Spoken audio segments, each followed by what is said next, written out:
पिछले कुछ सालों में ना यूट्यूब इंडिया में एक बहुत ही बड़ा करियर प्लेटफॉर्म बन गया है।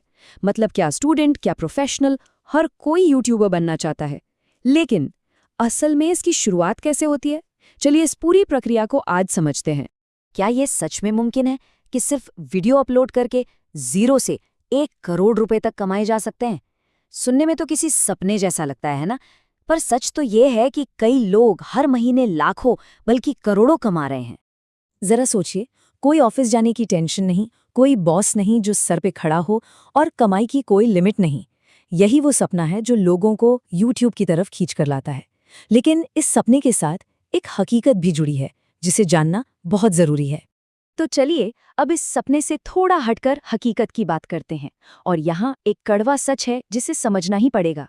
ये कहानी है उन 90% लोगों की जो इस दौड़ में नाकामयाब हो जाते हैं। जो लोग भी YouTube शुरू करते हैं उनमें से 90% फेल हो जाते हैं। जी हाँ, आपने सही सुना, 10 में से 9 लोग इसे बीच में ही छोड़ देते हैं। ये आंकड़ा थोड़ा चौंकाने वाला है, पर यही सच्चाई है। तो असली सवाल ये उठता है कि क्या इतनी मुश्किलों के बाद भी YouTube पर एक सफल करियर बनाया जा सकता है? तो इसका जवाब है हाँ, बिल्कुल बनाया जा सकता है, लेकिन उसके लिए एक सही रास्ते पर चलना बहुत जरूरी है। तो चलिए अब सीधे उस शुरुआती ब्लूप्रिंट पर आते हैं जो किसी को भी उन 90% लोगों की भीड़ से अलग खड़ा कर सकता है।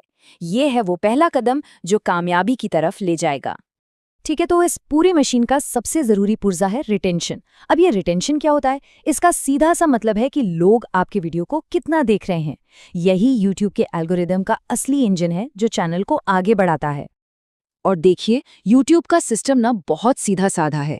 अगर लोग क्लिक ही नहीं करेंगे तो व्यूज कहाँ से आएंगे, और अगर क्लिक करके वीडियो देखेंगे नहीं तो चैनल की ग्रोथ कभी नहीं होगी।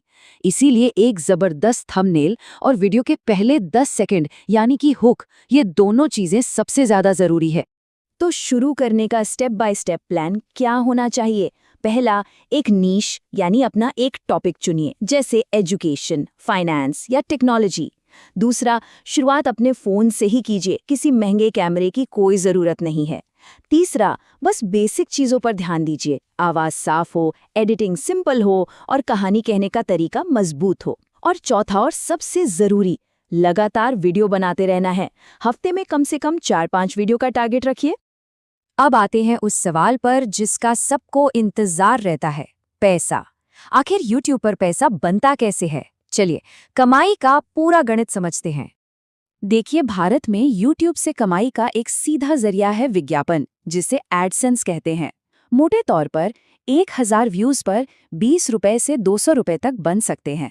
इसका मतलब है कि 10 लाख व्यूज पर कमाई 20,000 से लेकर 2 लाख रुपए के बीच हो सकती है। लेकिन रुकिए, ये तो बस शुरुआत है। यहाँ एक छोटा सा सीक्रेट है। असली और बड़ा पैसा एडसेंस से नहीं आता। जो बड़े क्रिएटर्स हैं उनकी ज्यादातर कमाई होती है स्पॉन्सरशिप से, ब्रांड डील से, एफिलिएट मार्केटिंग से और अपने खुद के कोर्स या प्रोडक्ट बेचकर। कुछ असली उदाहरण देखते हैं तो बात और साफ होगी। यहाँ कमाई की कोई सीमा नहीं है।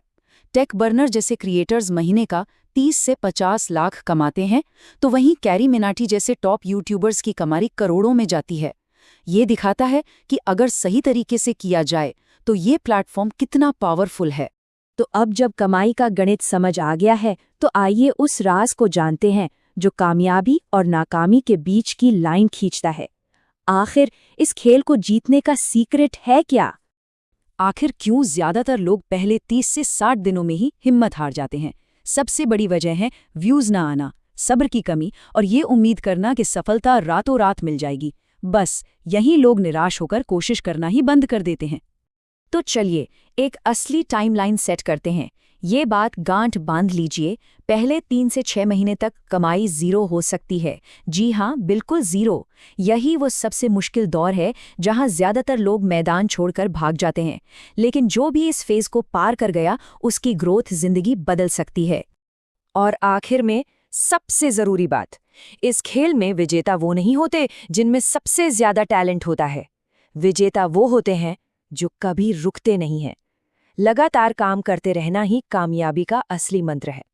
तो असली सवाल ये नहीं है कि कोई यूट्यूबर बन सकता है या नहीं, असली सवाल तो ये है, क्या कोई तब भी वीडियो पोस्ट करने के लिए तैयार है जब उसे कोई देख नहीं रहा हो?